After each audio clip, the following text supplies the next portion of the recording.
Esta es la segunda parte de una serie que acabamos de iniciar titulada ¿Cuándo iniciará la tribulación? Si lo quieren apuntar para que continúen con esta serie, esta es la segunda parte. En la primera parte que compartí hace algunas horas, pues expliqué, di un panorama geopolítico de toda la situación que ha suscitado la invasión a Ucrania, la alianza rusa, China, iraní y Turquía, profetizada hace 2700 años, la forma como el mundo se ha desarticulado a tal grado donde pues ya realmente la gente están como borreguitos, siguiendo todo lo que se les dice, sin investigar, sin usar el sentido común, sin consultar con expertos acerca de todo lo que está pasando. En fin, vivimos un mundo muy difícil. Y una de las cosas más importantes es que la Biblia nos revela que vendrá sobre el mundo un periodo de tiempo de terribles catástrofes.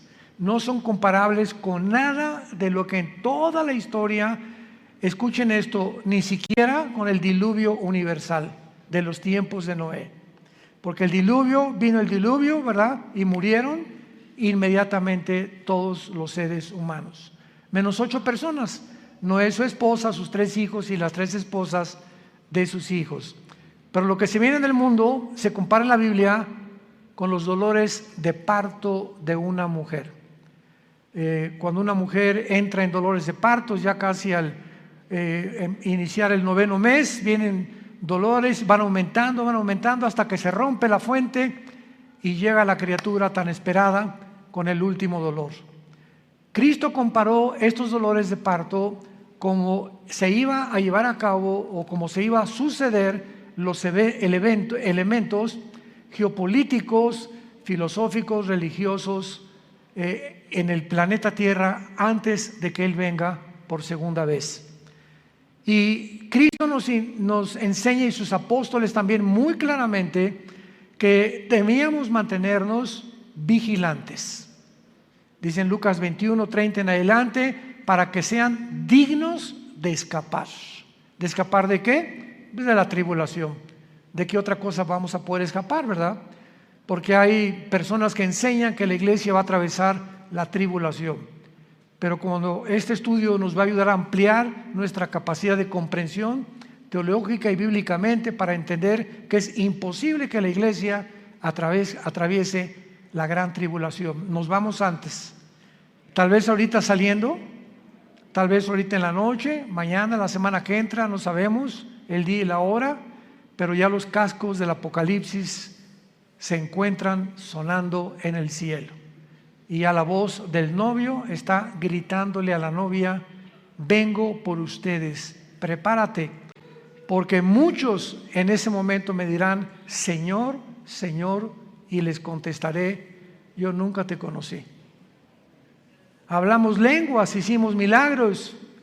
También los demonios pueden imitar los dones y pueden imitar los milagros. Nunca los conocí porque nunca hicieron mi voluntad. ¿Y cuál es la voluntad de un cristiano? Bueno, cuando se formó la iglesia, desde el inicio de la iglesia, Hechos 1:8, y recibirán poder cuando haya venido el Espíritu Santo y me serán testigos. Entonces, la voluntad de Dios es que tú y tú y tú y yo y todos los que seguimos a Jesús hablemos del amor de la cruz. Le hables a tu familia, le des testimonio de lo que Dios hizo en tu vida. Puedes comenzar con eso. Fíjate que pues yo era así y era así, etcétera, etcétera. En la Navidad, en una fiesta, en un cumpleaños, y mi vida cambió. ¿Y por qué? Pues conocí a Jesucristo. Oye, pues yo también sigo a Dios, etcétera, etcétera. Y le contestas tú: ¿a cuál Dios? Los hindúes tenían 6 millones de dioses. Entonces la gente tiene muchas escapatorias, ¿verdad? Yo sigo a Jesús. Una vez le pregunté a una persona y le dije: ¿a cuál? ¿Cómo que a cuál? Le dije: mi cuñado se llama Jesús. O sea, dice, seguimos a Jesús. Bueno, hay cantidades de Jesuses, ¿no? Y el Jesús de la Biblia es otra cosa. Entonces vamos adiestrándonos para prepararnos para estar mejor listos para estos tiempos que vivimos. Muy bien.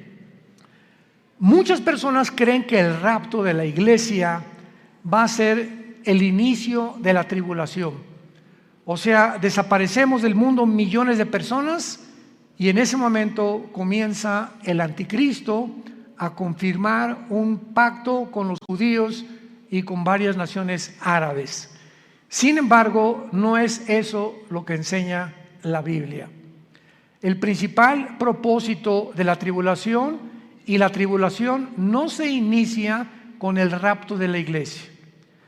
Podemos irnos, por ejemplo, hoy en la noche en el rapto de la iglesia, viene Cristo mañana por nosotros, y pueden pasar un mes, 2 meses o tal vez un año cuando comience la tribulación. Entonces no necesariamente viene el rapto e inmediatamente comienza la tribulación.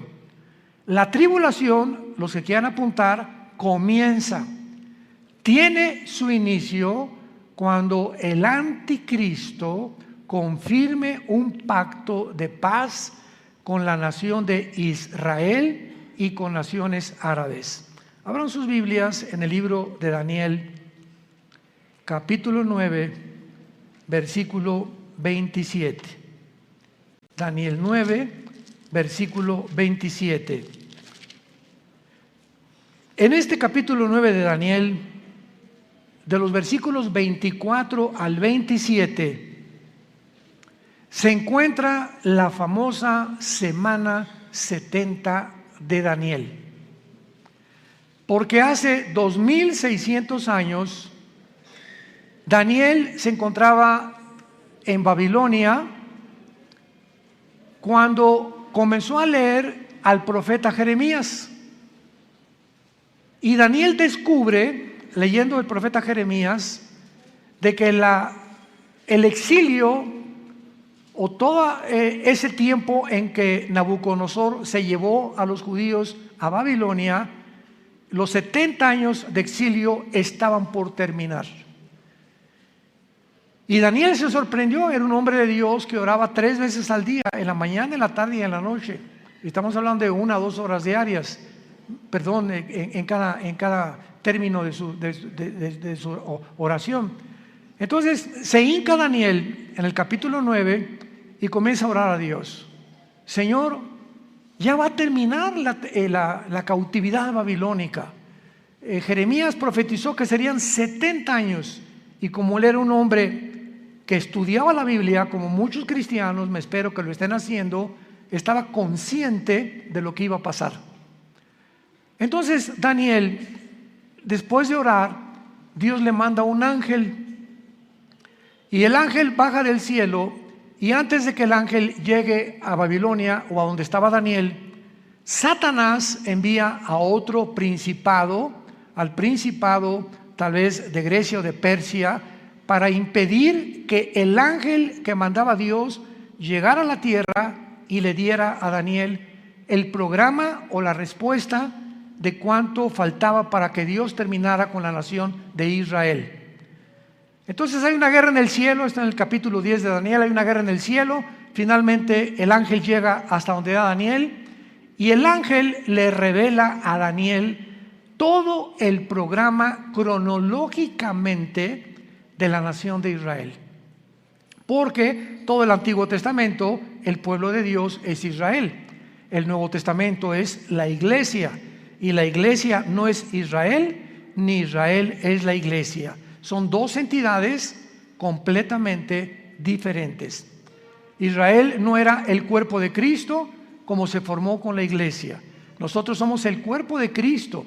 Israel era la esposa del Padre, y Dios se divorcia, le da cartas de divorcio a Israel, y hasta el momento Israel, el antiguo pueblo de Dios, se encuentra en la banca. Y Dios forma a una entidad nueva que se llama la iglesia desde hace 2000 años, después de la resurrección de Jesucristo y desde el día de Pentecostés. Entonces la iglesia es una entidad completamente diferente de Israel. Entonces Dios, el ángel le dice a Daniel: Daniel, Dios tiene 490 años en su programa para terminar con la nación de Israel. Y la palabra que se usa aquí son 70 semanas.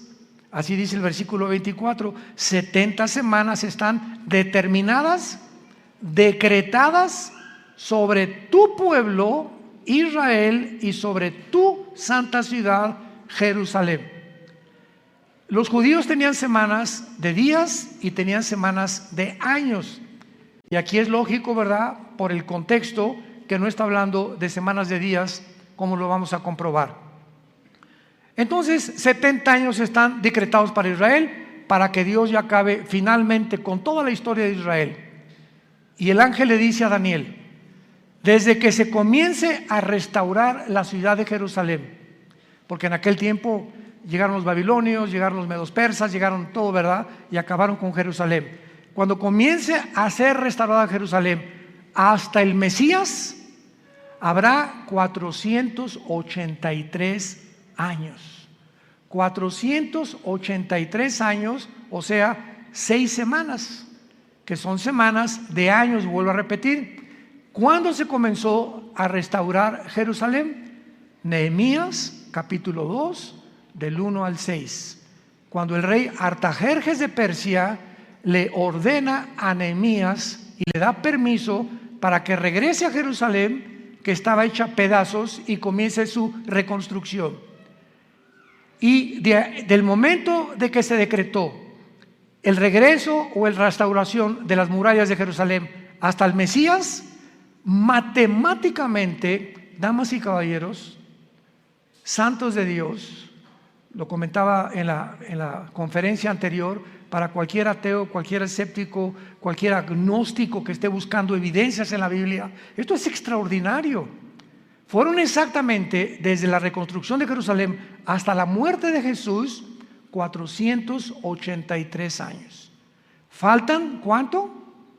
Faltan una semana, o sea, 7 años. Por eso se llama la semana 70 de Daniel. Entonces, los judíos rechazan al Mesías y se interrumpe el reloj cronológico de Dios. Y le dice Dios a Israel: no me vas a volver a ver, Jesús, con las palabras de Jesús, hasta que digan Baruch Hashem Adonai Eloheinu, que significa en el hebreo: bendito el que viene en el nombre del Señor. Hasta que ustedes me reconozcan como Mesías, no vuelvo a tratar con la nación de Israel. Entonces Dios se vuelve y forma una nueva entidad llamada la iglesia. Y la palabra iglesia, eclesia en el griego, significa los que Dios llama fuera del mundo espiritualmente. Nos envía a Dios a su espíritu a morar dentro de nosotros para que tengamos el valor. No nos dio espíritu de cobardía, le dice Pablo a Timoteo, sino de poder y dominio propio, para que tengamos el valor de hablar del Mesías al mundo, de hablar del amor de Dios a mi familia, a mis suegros, a mis hijos, a mis padres, a mis compañeros de la oficina, en el bufete, en el consultorio médico, para hablar y decirle al mundo su necesidad profunda, intrínseca, de recibir al Salvador. Ese es el valor que una persona que no tiene a Cristo no testifica. Si tú te llamas cristiano y nunca has hablado de Cristo, dudo que tu cristianismo sea real. Muy bien. Entonces, esta semana que le falta Dios a tratar con Israel, se interrumpe por el periodo o la dispensación de la época de la iglesia, que tiene que durar 2000 años. ¿Por qué 2000 años?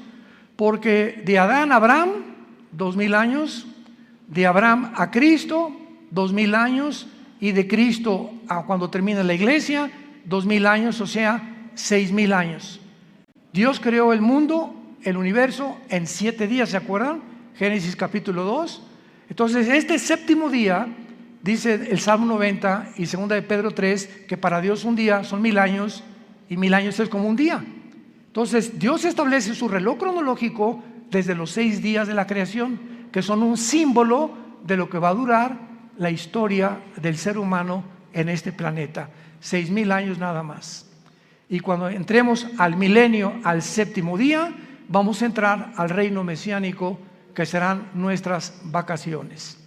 Pero ya no vamos a hablar de eso ni nos vamos a adelantar. Es importante que nos ubiquemos ahorita en lo que estamos hablando de la semana 70 de Daniel. Entonces, Israel, ahí nos vemos. Ya no te voy a ver hasta que usted me reconozca. Mientras tanto, Dios se voltea, porque la Biblia dice, los ojos de Jehová están sobre los justos. Y cuando habla la Biblia de los ojos de Jehová, se refiere a su presencia. Entonces, cuando Dios dice, me volteo y no te veo, significa, Dios te ha dejado. Haz lo que tú quieras, Pepito, haz lo que quieras, Carmelita, ya no me vuelvo a meter con tu vida. Y se voltea a Dios y te deja que te hundas y toques fondo. Es la forma como Dios juzga a los seres humanos. Si cuando venga tribulación y angustia me buscarás, y entonces no responderé. Porque no es cuando tú quieras, es cuando oigas su voz, no te endurezcas. Y ahorita ustedes están escuchando la voz de la palabra de Dios. Entonces, adiós Israel, Dios forma a la iglesia y comienza Dios a trabajar con nosotros, con el Espíritu Santo. La iglesia tiene que llegar a su final. Porque si no llega a su final, ¿cuándo va Dios a regresar con Israel? Entonces, durante este tiempo de la iglesia, he oído a muchos predicadores que han dicho que ya Dios no tiene que ver nada con Israel, que la iglesia tomó el lugar de Israel y que Israel ya se olvidó de Dios. Yo siempre les digo, leer Romanos 9, 10 y 11. 3 capítulos del libro de Romanos de Pablo mencionan que Dios no ha acabado con Israel.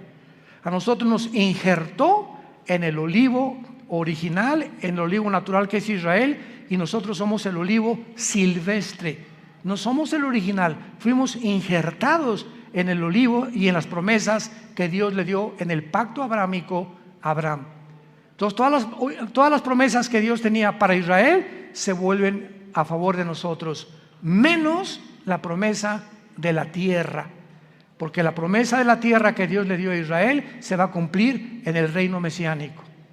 Entonces, ahora que Dios está tratando con la iglesia tiene que salir del mundo para que estos 7 años que quedan de la semana 70 de Daniel, que se llaman los 7 años de la tribulación, y vamos a ver qué otros términos se usan en la Biblia, Dios trate con Israel y los meta a un horno. ¿Qué microondas ni qué nada? Va a ser un horno de fuego donde los va a purificar para que puedan estar listos y entrar junto con nosotros al reino mesiánico o al reino milenial. Pero veamos el versículo que más nos interesa, que es el versículo 27 de Daniel 9. Y por otra semana, o sea, por otros 7 años, ahí está la semana 70 de Daniel, es la semana que falta para Israel, que son los 7 años de la tribulación. Y por otra semana está hablando del anticristo. Confirmará el pacto con muchos. A la mitad de la semana hará cesar el sacrificio y la ofrenda, y después, con la muchedumbre de las abominaciones, vendrá el desolador, que es el anticristo, hasta que venga la consumación y lo que está determinado se derrame sobre el desolador. Santos de Dios, este versículo 27, por eso la Biblia es más moderna que el periódico de mañana en la mañana. La Biblia es más moderna que cualquier noticia que el mundo pueda sacar, porque todo Dios lo puso con anticipación para que cuando suceda nos acordemos que Dios es el Dios que conoce el futuro. Y ese es el verdadero Dios a quien tú y yo estamos sirviendo. Noten ustedes, hablando del anticristo, versículo 27, y vamos a traducirlo, por 7 años el anticristo va a confirmar, no a afirmar. ¿Ya lo vieron? Confirmar un pacto. Esto significa que cuando nos vayamos nosotros y el anticristo se siente con los rabinos judíos o con los gobernantes de Israel actuales, o no sabemos quiénes serán, para firmar un pacto, confirmar un pacto, estos gobernantes judíos van a aceptar que este hombre les garantice la paz por 7 años, por la semana 70 de Daniel, que son 7 años. Entonces el anticristo les va a decir: por 7 años les garantizo que ninguna fuerza externa, ningún poder, ni Rusia, ni China, ni nadie los va a atacar. Pero al mismo tiempo dice: confirmará el pacto con muchos aparte de Israel. ¿Quiénes son estos muchos? Las naciones árabes, que han sido su principal enemigo de Israel. Ahora, qué maravilloso. Desde 1948 que Israel se estableció como nación soberana, independiente y libre, y el mundo estupefacto volteó hacia Israel, en un día se formó una nación, después de casi 2000 años que estuvieron exiliados por todo el mundo.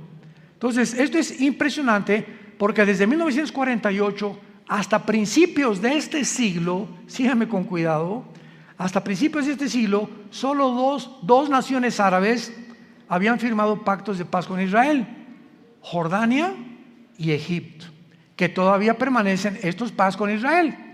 Pero en estos últimos meses de la administración de Trump y la administración de los demócratas en Estados Unidos, las naciones árabes, aparte de Egipto y Jordania, cosa que nunca se había visto en la historia, comenzaron a decirle a Israel: ¿nos das chance de estar bajo tu paraguas? ¿Qué? ¿What? ¿Nos das oportunidad de que quedemos bajo su protección? ¿Cómo? ¿Qué hizo que las naciones árabes comenzaran? Bahrein, los Emiratos Árabes Unidos, Sudán, Marruecos, le estén pidiendo ayuda a Israel a entrar en lo que se llama el Acuerdo de Abraham, que firmó Israel con los Emiratos Árabes, con Bahrein, puras ciudades árabes, y últimamente ya son casi 6 o 7 naciones árabes que están bajo el paraguas de Israel por causa de Irán. Porque Irán comienza a bombardear a Arabia Saudita hace 1 o 2 años, a sus pozos petroleros, y Estados Unidos no interviene, ni tampoco Israel, porque Israel no tiene ningún pacto con Arabia Saudita, es la nación más grande de toda la península arábica. Entonces se dan cuenta los árabes que si Estados Unidos no los protege ya, solamente les queda la aviación y el ejército de Israel, que es el ejército más poderoso del mundo entero. Así de chiquititos, pero bien picosos. Entonces comienzan a pedirle ayuda a Israel: oye, vamos a un acuerdo. Israel feliz, ¿verdad? Porque ahora Israel les da protección y se están protegiendo más y más y más. Y cuando dice que el anticristo va a firmar con Israel y con muchos, ya son 7 naciones árabes las que han firmado el Acuerdo de Abraham. Falta Arabia Saudita. Y Arabia Saudita, ahora que vino el presidente Biden a Arabia, todo el mundo, primero fue Israel, después fue Arabia, todo el mundo estaba esperando porque él venía a eso. Pues vamos a convencerlos de que firmen y se unan a Israel. Pues el jeque de Arabia Saudita le dijo al presidente Biden: no vamos a firmar ningún tratado de paz con Israel, porque tenemos una sola condición: cuando Israel haga la paz con los palestinos y Israel le permita a los palestinos poner un estado palestino dentro de Israel, firmamos el Acuerdo de Abraham, cosa que los judíos nunca van a hacer. Así que le están pidiendo, ¿verdad? Algo que está completamente en contra de la misma política de hace más de 75 años que se formó Israel, para que ellos permitan que los palestinos formen un estado dentro de Israel. Imagínense, ahorita están los palestinos en la Franja de Gaza, están en el Banco Oriental, en Jericó, y están en la frontera con Galilea, en las colinas del Golán, Siria, apuntando los cañones contra Israel. Entonces imagínense que en México haya 2 Méxicos. O sea que la península de Yucatán y Chetumal, etcétera, etcétera, le digan al presidente: pues nos independizamos del gobierno mexicano, pero vamos a estar dentro de la República Mexicana, pero con 2 gobiernos. Vamos a hacer completamente 2 gobiernos, y va a haber 2 gobiernos dentro del mismo terreno geográfico de la República Mexicana. Pues esperamos guerras, ¿verdad? Esperamos siempre haber problemas, porque pues ¿cómo vamos a poder estar 2 presidentes gobernando el mismo terreno geográfico que nos pertenece desde hace miles de años? Entonces Arabia Saudita está ahorita completamente descansando, ¿verdad? Está en pausa hasta que Israel le conceda a los palestinos tener una nación dentro de Israel, cosa que va a suceder. ¿Dónde lo encontramos? En el libro de Joel, en el Antiguo Testamento. Ahí denle la vuelta a Oseas, después de Daniel, para que no se vayan hasta Génesis. Y luego sigue Joel, no se pierdan tanto. Y aquí en el libro de Joel, capítulo 3, que describe la Tercera Guerra Mundial y la venida de Jesucristo, dice así, Joel capítulo 3, versículo 1 y 2, principalmente. Porque he aquí que en aquellos días y en aquel tiempo en que haré volver la cautividad de Judá y de Jerusalén, reuniré a todas las naciones y las haré descender al valle de Josafat, o sea, al valle del Meguido, donde será y se librará la Tercera Guerra Mundial, conocida como la batalla del Armagedón, que se encuentra en Apocalipsis 16, del 12 al 14. Los reuniré en el valle de Josafat, y allí entraré en juicio con ellas a causa de mi pueblo y de Israel, mi heredad, a quienes ellas esparcieron entre las naciones y repartieron mi tierra.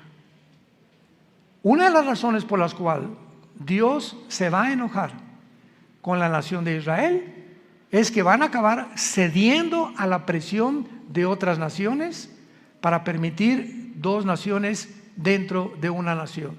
Repartieron mi tierra, la tierra que Dios le prometió a Abraham, a Isaac y a Jacob. Muy bien, ahora veamos este famoso pacto de paz o tratado que confirmará el anticristo, porque hay 5 cosas claves de este tratado, los que lo quieran apuntar. Número 1, el tratado de paz que el anticristo va a confirmar con Israel será entre Israel y el anticristo, involucrando a naciones árabes. Número 1, involucrando a naciones árabes. Puesto que el anticristo tiene que surgir de alguna de las naciones que formaron el antiguo imperio romano, él será el principal protagonista. Ahora vean esto. Para los judíos el anticristo va a ser casi como un Mesías, porque para que hayan confiado que nadie los va a agredir y para que el anticristo tenga el poder de detener a naciones que sean contra Israel, es porque el anticristo va a ser un personaje sobrenatural, controlado por un principado completamente angelical, un principado de Satanás. Ahora esto es muy importante, ¿verdad? Porque él va a ser el principal protagonista y él no va a permitir que nadie los ataque. Antes de que el anticristo firme este tratado, va a haber 2 guerras en Israel, que están mañana en el periódico delante de nosotros. La primera es la del Salmo 83. El Salmo 83 profetizó hace 3000 años que las naciones árabes que forman el círculo cercano a Israel, Egipto, Jordania, el Líbano, Irak y Siria, van a tratar de aniquilar a Israel por segunda o tercera o cuarta vez. Lo intentaron en el 48 cuando regresaron. Al otro día, cuando el primer ministro de Israel proclamó Israel como un estado libre y soberano, los atacaron al otro día, el 15 de mayo de 1948. Los volvieron a atacar en 1956. Los volvieron a atacar en la Guerra de los 6 días, 1967, junio del 1 al 7 de 1967. Y los volvieron a atacar en la Guerra de Yom Kippur, 1973. Cuando Yasser Arafat formó el movimiento para la liberación de Palestina, jurando en el decreto que tienen los palestinos: nunca permitiremos que podamos tener un gobierno en Israel sin Jerusalén. Imagínense nada más. Todos los diplomáticos, el presidente Bush, el presidente Carter, el presidente Clinton, el presidente Reagan, el presidente Trump, el presidente Biden, le han dicho a los palestinos, bueno, les damos la mitad de Jerusalén y les damos aquí, les damos allá, y ellos dicen, no, toda Jerusalén. O sea, cosa, ¿verdad? Me río porque es una imposibilidad. Como dijo Benjamín Netanyahu, que tal vez próximamente vuelva a recobrar el primer ministerio en Israel, Netanyahu dijo, el día que realmente nuestros enemigos quieran que les demos Jerusalén, vamos a tener lista la operación Sansón, así se llama, la operación Sansón. ¿Qué pasó con la operación Sansón? ¿Se acuerdan de la vida de Sansón? En Números capítulo 3 en adelante. Bueno, a Sansón le sacaron los ojos, una mujer lo debilitó en sus fuerzas por andar ahí de rabo verde, ¿verdad? Y el Espíritu Santo lo abandonó a Sansón, se quedó sin fuerza, y entonces los filisteos tenían como un circo, lo pusieron lo empujaron, a ver tu fuerza, etc., y comenzaron a burlarse de él. Y ahí Sansón, en medio de este espectáculo donde todos se burlaban de él, los filisteos, le dijo a Dios, Padre, por favor yo te pido, como un último acto de mi voluntad, llévame a donde haya 2 columnas, porque Sansón conocía el teatro filisteo, para que yo pueda derribar este teatro. Y entonces unas personas que lo guiaron, ¿verdad?, lo pusieron debajo de las 2 columnas, y entonces Sansón muere junto con todos los filisteos.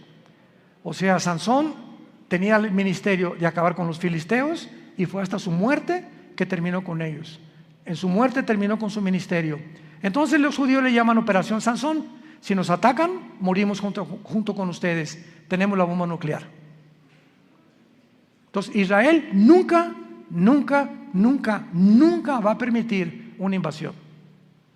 Hasta este momento no lo ha permitido, y siempre ha ganado. Y nunca Israel ha sido el que provoca a sus enemigos. Nunca él ha buscado la guerra. Siempre se ha defendido de las naciones árabes.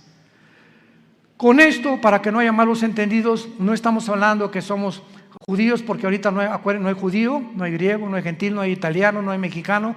En Cristo, en la iglesia, todos somos iguales. Y ahorita los judíos tampoco son parte de Dios. Están en la banca. Ahorita la iglesia son los ojos y el interés principal de Dios el Padre. Pero Dios va a regresar con ellos cuando la iglesia no está en el mundo. Esta guerra del 83 no tarda en liberarse, porque Irán sigue amenazando a Israel. Esta semana Israel bombardeó el aeropuerto de Alepo, donde encontraron que había aviones cargados de armas iraníes que estaban proveyéndoselas a los sirios para atacar a Israel. Entonces, ahorita Israel anda, ¿verdad?, pero con los ojos abiertos, con sus aviones F-35 vigilando por todos lados, que no haya movimientos de armas de Irán, principalmente a Líbano, a Siria o a Irak, porque son las naciones donde Irán tiene la supremacía. Irán ahorita sostiene a Hezbollah, el grupo terrorista más grande del mundo en el Líbano, sostiene a los yudis en Yemen, en la península arábica, y sostiene al grupo de Hamas en la franja de Gaza o en la franja de los palestinos.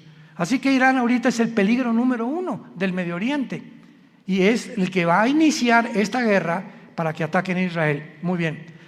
Después de esta guerra, que tal vez nosotros la vayamos a oír en estos días, porque ya no tarda ahorita con tantos viajes que está bombardeando Israel y a Siria e Irán, y van a tener que responder, y se va a armar un conflicto bélico muy grande. Israel va a volver a ganar, de acuerdo al Salmo 83, va a volver a ganar. Y después de la guerra del 83, viene la guerra de Gog y Magog. Ezequiel 38 y Ezequiel 39, en el Antiguo Testamento. ¿Cuál es la guerra de Gog y Magog? Cuando Rusia, Putin, vea que ya los judíos vencieron a los árabes. Ahorita Putin está reuniendo a todas las naciones islámicas del mundo entero bajo su sombrilla. Y bíblicamente en Ezequiel 38 las naciones que van a estar en la región de Magog. Magog es una zona geográfica que comienza desde Finlandia, el mar Báltico, baja por Ucrania. Ucrania pertenece a Magog, por eso nunca se va a salir Putin de Magog, de Ucrania jamás.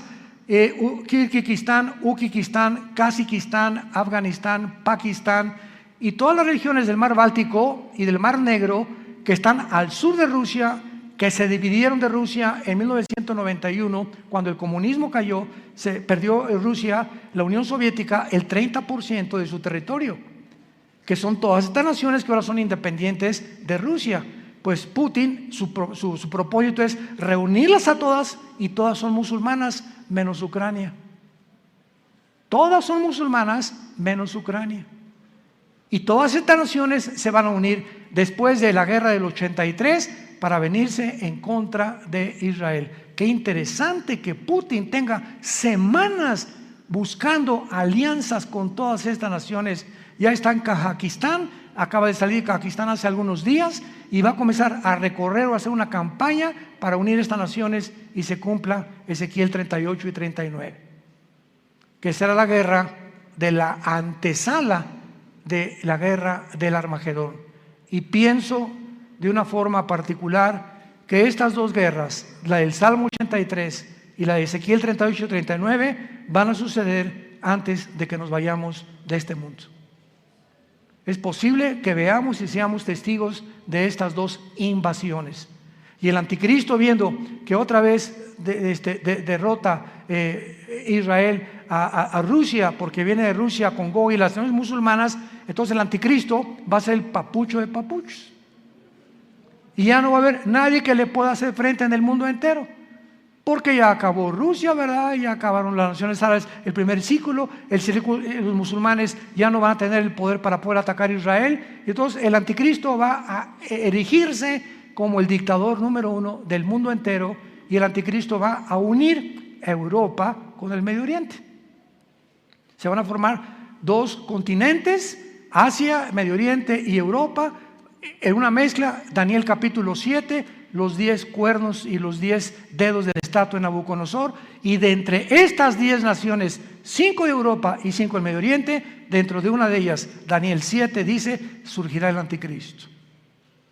Así que no especulemos que el anticristo es el Papa, o que Obama tiene cara del anticristo también, o que el príncipe Felipe por aquí por allá, o que Gorbachov se murió hace 3 días, así que tampoco podía ser el anticristo. Decían que porque tenía un lunar aquí era el 666. Bueno, ha habido tantas especulaciones, ¿no? Nunca sabremos cuándo va a surgir el anticristo hasta que oigamos. Pongan atención, santos de Dios, hasta que oigamos. Se formó un G10, ahorita hay un G7. 5 naciones de Europa, viendo que ya no pueden subsistir por el gas que Rusia les está impidiendo tener ahorita, el invierno de este año en la Unión Europea, ha aumentado el gas en cada nación de Europa 10 veces más. Entonces Europa se encuentra hundiéndose económicamente, y ahora sin gas, porque Rusia le está cerrando ya la llave por haber tratado de ayudar a Ucrania. Va a quedar Europa tambaleándose, ¿verdad? Y no hay mejor caldo de cultivo para un dictador que cuando una nación está en problemas, como lo fue para Adolfo Hitler. Adolfo Hitler en 1932-33 acaba de pasar la Primera Guerra Mundial, perdió Alemania en la Primera Guerra Mundial. Vino el caos económico en los 30s, donde la gente se está muriendo de hambre. Y en medio de este caos, Alemania estaba llena de comunistas, porque el comunismo comenzó en el 93 con los bolcheviques, con Lenin. Estaba sin trabajo, no había fábricas, y llega Hitler y crea la Volkswagen, que significa el carro del pueblo. Fernando Porsche fabrica los primeros carros Porsche, hace fábricas, saca Hitler a los comunistas de Alemania, y pues decía la gente, este es el hombre que estamos esperando. Siempre el engaño del populismo, ¿verdad? De los gobiernos populistas. Este es el que estábamos esperando. Porque siempre, desgraciadamente, estamos esperando un hombre que nos saque del hoyo. Y no hay nadie que nos pueda sacar más que Jesucristo, el Hijo de Dios, nada más. Entonces Hitler tenía el caldo de cultivo, ¿verdad? Igual todos los grandes dictadores que ha habido en la historia, Saddam Hussein, el que tú me quieras mencionar, surgen cuando el problema en la nación se encuentra completamente económicamente quebrantada. Y de ahí el que surja en la nación le estará eternamente agradecido que lo sacó del hoyo, pues el anticristo se formará y lo adorarán como Dios. De los milagros, va a solucionar el problema de Europa, va a solucionar el problema del Medio Oriente, va a solucionar el problema de África, va a solucionar el problema del hambre, del clima y de todos los problemas que ahorita han sido insolubles. El anticristo tendrá la sabiduría, la destreza, el poder de poder realizarlo. Veamos en el libro de Daniel capítulo 8 lo que acabamos de comentar del anticristo. Porque aquí se escriben en estos versículos claramente los poderes del anticristo durante la tribulación. Daniel 8, 23 al 25. Está hablando de la persona del anticristo. Escuchen con mucha atención. Y al final del reinado de estos, cuando los transgresores lleguen al colmo, se levantará un rey altivo de rostro y entendido en enigmas. Su poder se fortalecerá, mas no con fuerza propia, y causará grandes ruinas y prosperará, y hará arbitrariamente y destruirá a los fuertes y al pueblo de los santos.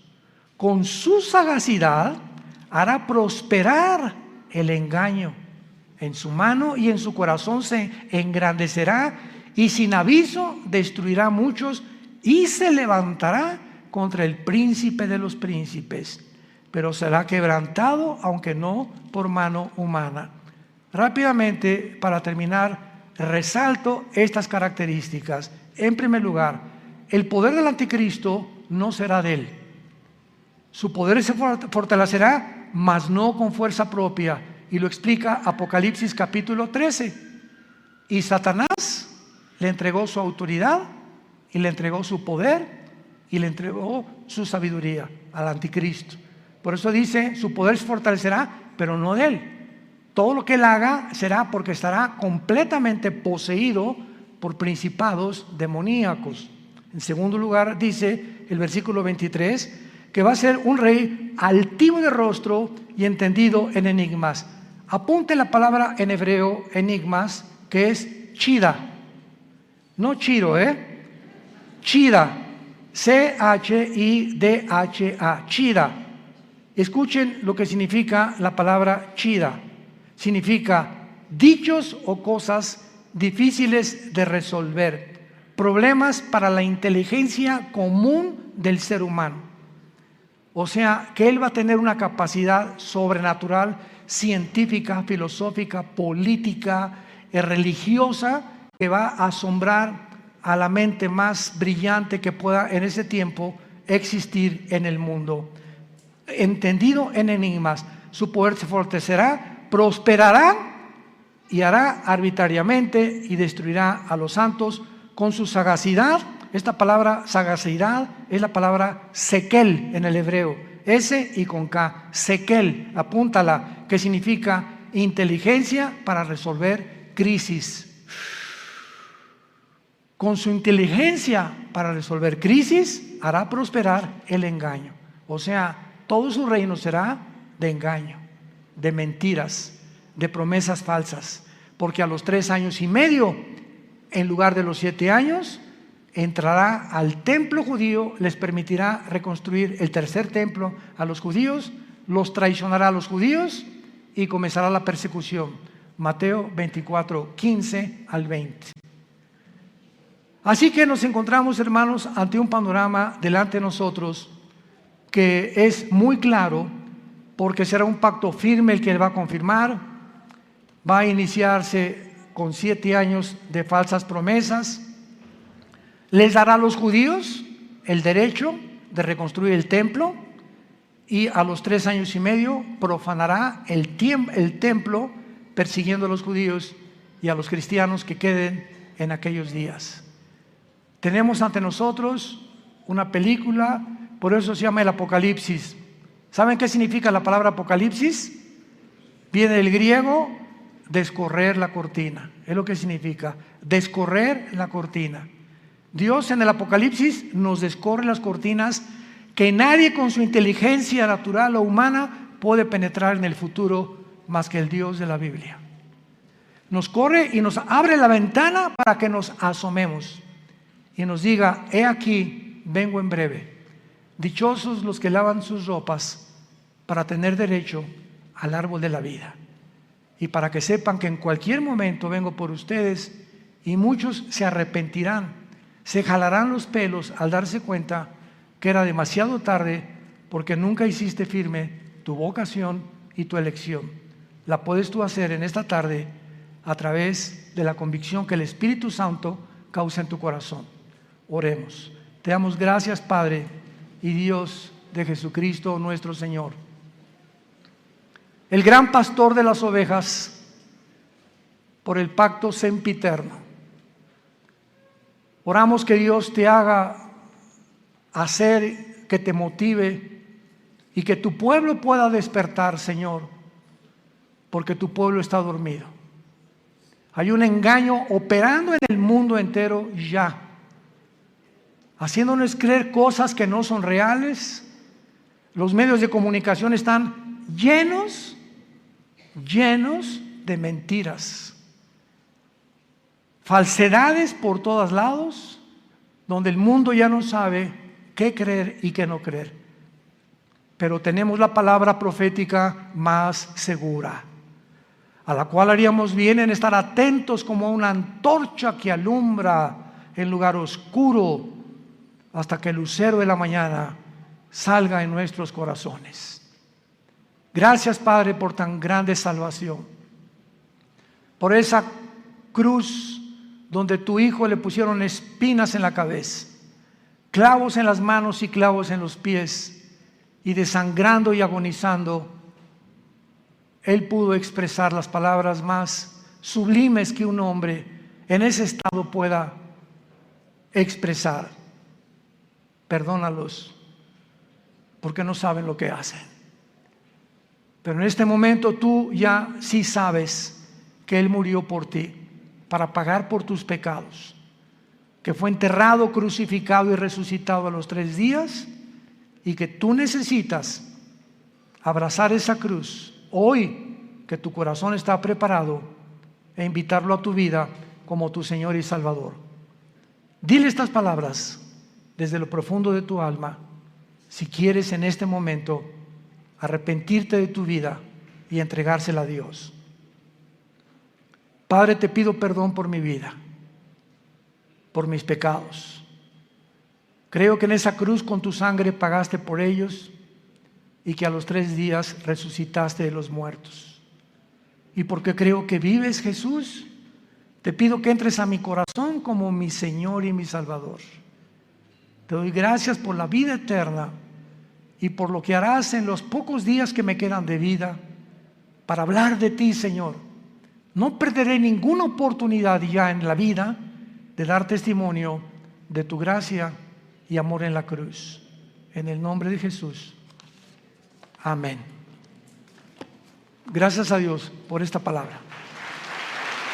Gracias a Dios por este libro maravilloso que Dios nos ha dejado. Ámala. Lee la Biblia, estudia la Biblia, memoriza la Biblia, medita la Biblia, día y noche. Y Dios te promete, el Dios que inspiró este maravilloso libro, que es un compendio de 66 libros, que Él te hará prosperar en todo lo que tú hagas, si tú buscas a Él y su reino en primer lugar. Y Él no es hombre para que mienta, ni hijo de hombre para que se arrepiente. Lo que Dios cumple lo va a hacer realidad en tu vida. pero tú tienes que apegarte, abrazar, arraigarte a esta palabra santa. En la mañana ábrela en los Salmos, en Proverbios, en Juan, léela 15 minutos, 20 minutos. Antes de leerla, Padre, abre mi corazón a tu palabra, dame entendimiento, Espíritu Santo. Ahorita vamos a comer todos.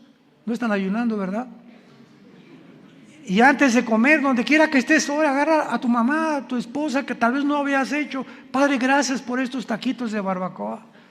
Gracias, Señor, por esta comida, en el nombre de Jesús. Y comenzamos ya a vivir una vida de agradecimiento al Creador y al que dio su vida en una cruz por nosotros. Antes de acostarte, Padre, gracias por este día. Me acuesto en paz, me acostaré y así mismo dormiré, porque tú me haces vivir confiado. Quiero dormirme como un angelito sin pensar en nada, porque mañana tú me dirás qué cosa tengo que hacer.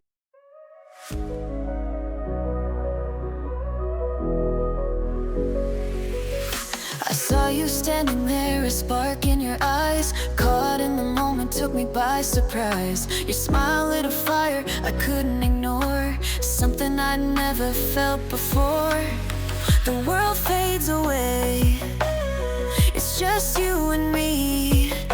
A quiet kind of magic set me free. A kiss and everything starts. The chaos in my head was tearing me apart. This rush, this tingling in my veins. I hope this feeling forever remains.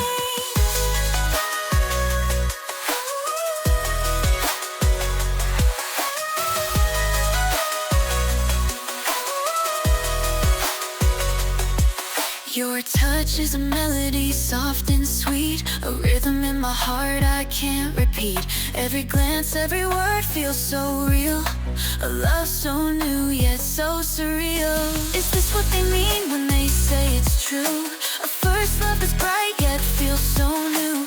Even if time fades this moment away, in my heart it'll always stay. A kiss and everything starts. The chaos in my head was tearing me apart. This rush, this tingling in my veins. I hope this feeling forever remains. And everything starts, etched in my soul, deep in my heart. No matter the distance, no matter the years, the memory of you will calm my fears.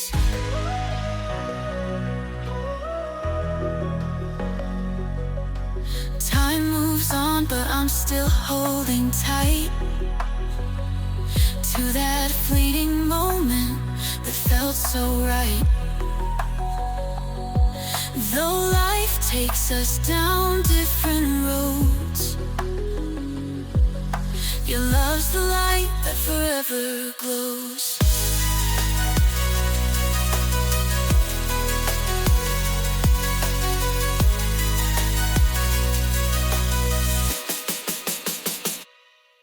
A kiss and everything starts. The chaos in my head was tearing me apart. This rush, this tingling in my veins. I hope this feeling forever remains.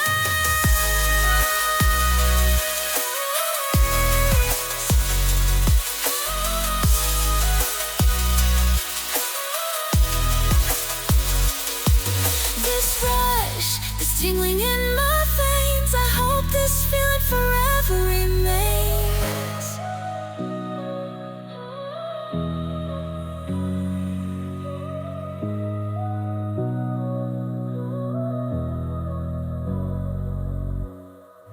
A kiss and everything starts. The chaos in my head was tearing me apart.